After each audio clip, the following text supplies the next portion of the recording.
wabarakatuh. Perkenalkan, nama saya Berderaskin Alden dari kelas 11 IPS 2. Baiklah, saya akan mempresentasikan bagaimana respon bangsa Indonesia terhadap kolonial dan imperialisme.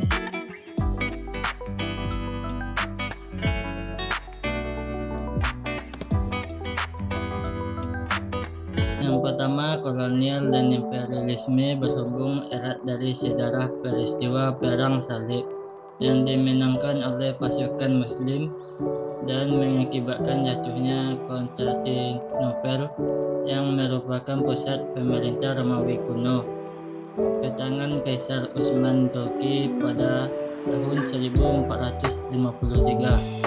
Kemenangan Turki Utsmani terhadap pasukan Salib yang terdiri dari masyarakat Eropa membawa dampak buruk bagi perdagangan masyarakat Eropa di Laut Tengah yang dikuasai perdagangan Muslim yang mengakibatkan jalur perdagangan antara masyarakat Eropa dan Asia terputus. Yang pertama, Herman Willem Daendels sebagai Gubernur Jenderal yang pertama. Tugas Daendels sangatlah berat, yaitu mempertahankan Pulau Jawa dari seragam Inggris, mengisi kas negara yang kosong, dan mengatur pemerintahan di Indonesia pada tahun 1811. Daendels diganti oleh John Hales, tetapi belum sampai melaksanakan tugasnya. Ia dikalahkan oleh Inggris pada tanggal 18 September 1811.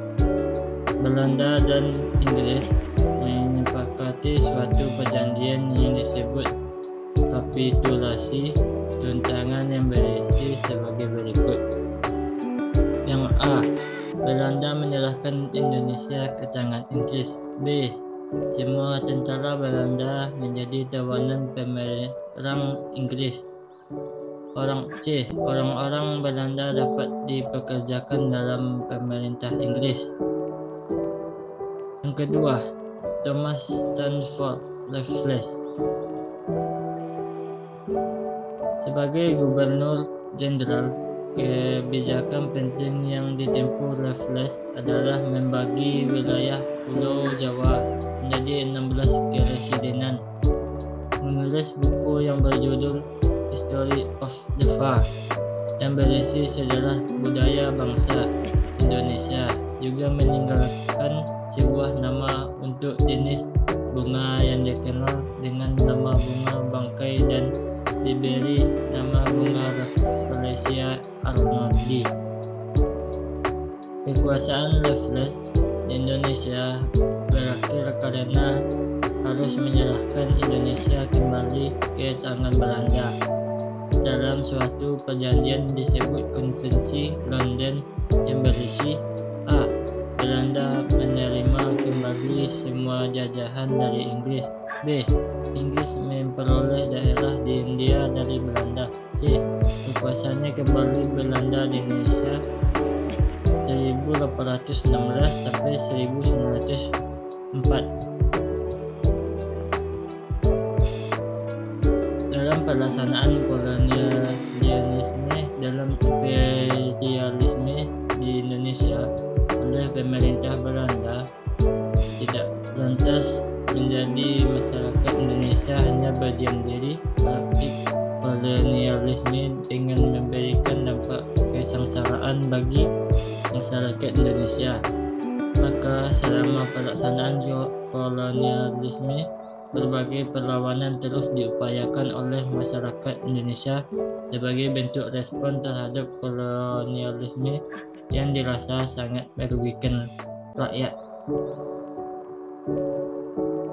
Dalam periode perlawanan masyarakat Indonesia dapat diklasifikasikan menjadi dua rukun, waktu dengan jenis perlawanan yang berbeda karena setelah lahirnya kebijakan politik etis yang berarti politik balas budi pemerintah kolonial kepada negara jajahan pada tahun 1899 sampai 1905, dapat melaksanakan kaum elit baru, yakni elit terdidik, dan mulai memikirkan cara-cara deklaratif untuk merebut kemerdekaan untuk Indonesia.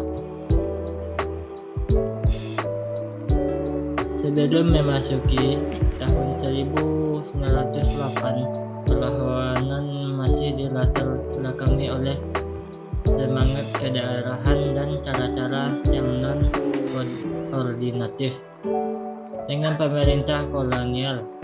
Sedangkan perlawanan setelah tahun 1908 mengalami proses penemuan nasionalisme dengan cara yang lebih menggunakan jalan koordinatif dengan pihak kolonial.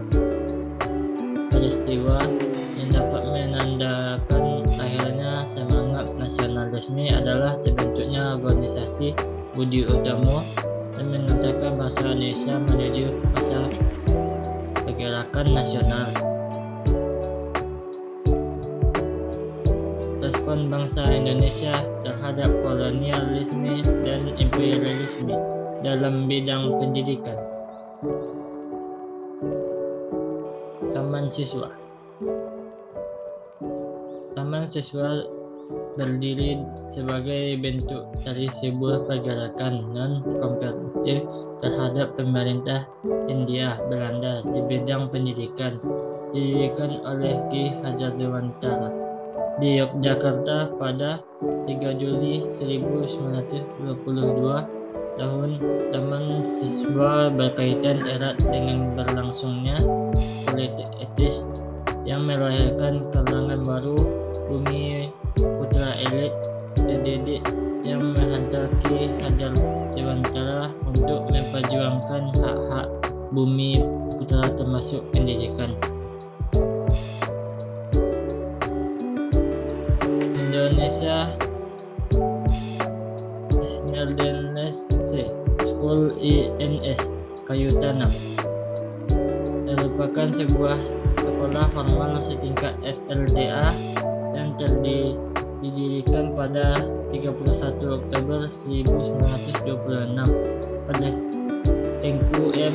Safei di Kabupaten Padang Pariaman, Sumatera Barat, dengan menggunakan landasan falsafat Minangkabau. Alam Takabang jadikan guru, menanamkan tradisi semangat kerja dan kemandirian. Konsep pendidikan yang ditanamkan oleh pendidikan humanis dan religius.